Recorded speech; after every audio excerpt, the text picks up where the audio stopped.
আসসালামু আলাইকুম রহমতুল্লাহি ওবারাকাতু। আমার প্রিয় ভাই ও বোনেরা, সবাই কেমন আছেন? আশা করি আল্লাহর রহমতে সবাই ভালো আছেন। আলহামদুলিল্লাহ, আমিও ভালো আছি। আজকের আলোচনা হলো মা ফাতেমা রাদিয়াল্লাহু তাআলা কত কষ্ট করে রোজা রাখতেন তা আমরা জানব।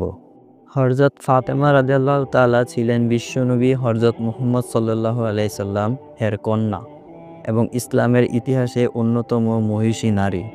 তিনি দুনিয়াবী সুখ পরিত্যাগ করে সম্পূর্ণ সাধারণভাবে জীবনযাপন করতেন।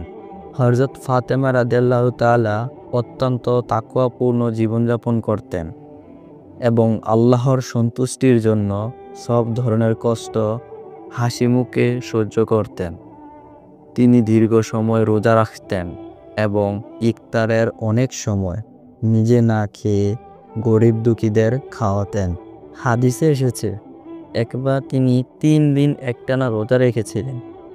প্রতিদিন ইফতারের সময় কোনো না কোনো অভাবী দরজায় এসে খাবার চাইত, আর তিনি ও তার পরিবারের ও নিজের খাবার দিয়ে দিতেন। ফলে শুধু পানি পান করে ইফতার করতেন এবং তিনি ঘরের যাবতীয় সব কাজ নিজের হাতে করতেন। রোজার সময়ও কষ্টের কাজ করতেন, চাক্কি পিষতেন, পানি বহন করতেন, ঘর পরিষ্কার করতেন। এত পরিশ্রমের পরেও তিনি কখনো আল্লাহর ইবাদত থেকে দূরে থাকতেন না। রমজান মাসে তিনি সারা রাত নামাজ পড়তেন, কোরআন তেলাওয়াত করতেন এবং আল্লাহর ধ্যানে মগ্ন থাকতেন। এমনকি নিজের সন্তানদের জন্যও রাতের বেলা দোয়া করতেন।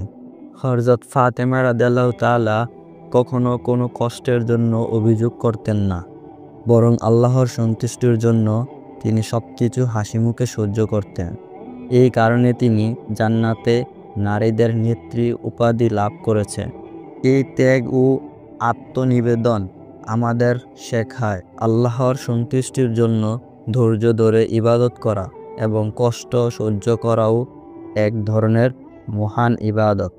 রোজা রাখতে যতই কষ্ট হোক, আমরা সবগুলি রোজা রাখার চেষ্টা করব ইনশাআল্লাহ। মা ফাতেমার মতো আমরাও রোজা রেখে আল্লাহর কাছে দোয়া করব। আল্লাহ আমাদেরকে কবুল করে নেয়, আমিন। ভিডিওটি ভালো লাগলে চ্যানেলটি সাবস্ক্রাইব করে রাখুন এবং একটি লাইক করে দিন।